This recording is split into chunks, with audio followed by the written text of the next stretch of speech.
from the sprockets of your 35 millimeter. This is the amount of light that was let through, and that's why you get the lines on the picture there. Plus the print itself isn't that good, and there's scratches. When you take pictures like this of Andy or Gomer, people like that, do you give them prints? I've often thought about it, but I very seldom really print anything for my own use that I want to save. I wouldn't, you know, it's the darkroom work. I love it, but it's so time-consuming. Here again, that's George Lindsay. Does George Lindsay know that he has no chin? He does now. I didn't know. Somebody wake George up and tell him that, you know, you have no chin. He's been doing Hee-Haw lately. You can watch him on that show. George Lindsay's going to walk around. But he's got my cap on there. That's to show you how he looks as Colonel Hogan. Because we've had discussions whether somebody else could have done the role of Colonel Hogan. That's how George Lindsay would have looked as Hogan. And this was taken in Acapulco and was taken just outside of our hotel looking across the bay. And that's a big frog that they have, I don't know, they pay tribute to a frog down there. Bob, you're an amateur. You go to Acapulco. This is a very tough kind of picture to shoot at night. How do you expose for a picture like this? I left my lens open. Just what? Oh, he's honest. What can hurt? What can hurt? I knew that it wouldn't be 1/60th or 1/10th or 1/5. It would be more than that. So I put it on the timer. I clicked it open, held it. Well, I put it on a rock actually, or on a fence or something, whatever was handy at the time. No tripod. And then after 20, 30, who knows seconds, I let it close, and if I got it, fine. And you got it. How many exposures did you shoot of it? 3 or 4 pictures of it, and they all came out. Well, they did? Yeah. You know, you do have great latitude in electrochrome. Well, also, in this kind of a picture you do, too, because if this goes darker, this is still interesting. I mean, you know, sure. The sky, who knows? The sky may have been brighter than that, really, but here again, you got the moon up there. Of all the pictures you've taken, what do you like to take most?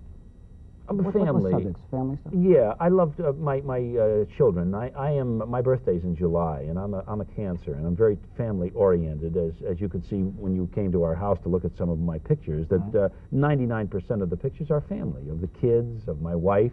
On the road, of course, we do a lot of pictures of places we've been, but basically around the house, I'll take pictures of the family. In other words, I'm not one of those that goes to a football game and has to take his camera and take pictures of the people in the football game. Who cares? I see, yeah. I can see those in the newspaper. Where did you shoot that? This is Acapulco, one of the hotels we stayed at.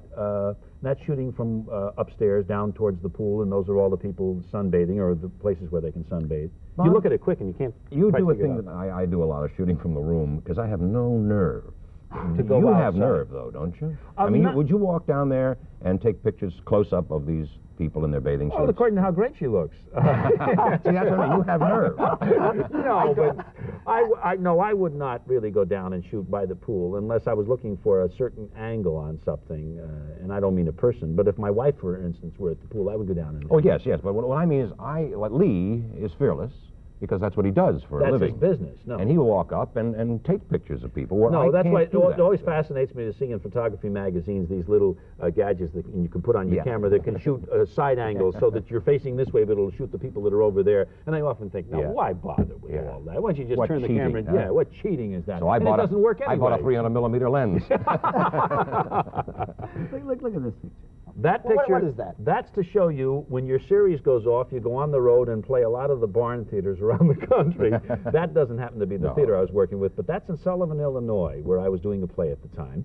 And there were just so many interesting barns and old homes and antiques, and the Amish people are there. And one day my wife said, let's go out and just shoot the area here. It's so quaint and different than anything. Where'd you shoot that? That's Sullivan, Illinois, too. That's the little theater there in Sullivan. I was appearing at the time.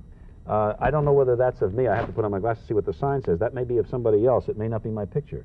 Bob Crane. No, that is one that I shot. Yeah. I many times will go out and shoot the sign, the billboard in front. That was also in Sullivan, and it was an abandoned store. As you can see, there are a lot of old buildings in mid-America. Sullivan, Illinois is mid-America as you can get.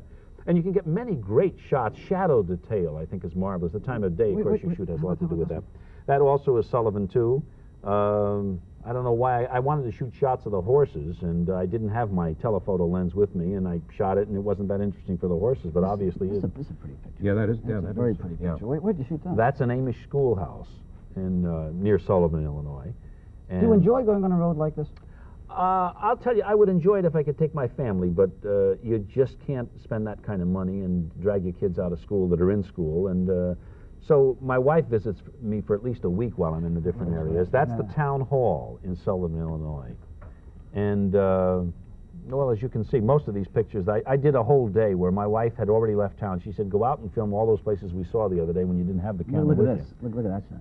Yeah, that's railroad tracks and quite that's obviously. nice. I like that kind of thing, Do you keep that in the These look like postcards, don't they? They really do. Yeah. Yeah, no, I don't. I'm one of those guys, procrastinators, too, that the old line, there are so many books to be read, so many stories to be told. Look at this nice little Amish cart. Now, if I may interrupt here, as Sullivan, Illinois sinks slowly into the east, we've got to say goodbye to our guest. Already? Bob Crane, the time is up. I thought we were doing a 5-part show. Colonel, good luck to you in the new series. Make it a quick goodbye, will you? Goodbye. Yes, thank you. I insulted you. Well, you insulted me. I'm going to have him over to my dark room. Good luck in the series. Oh, thank you.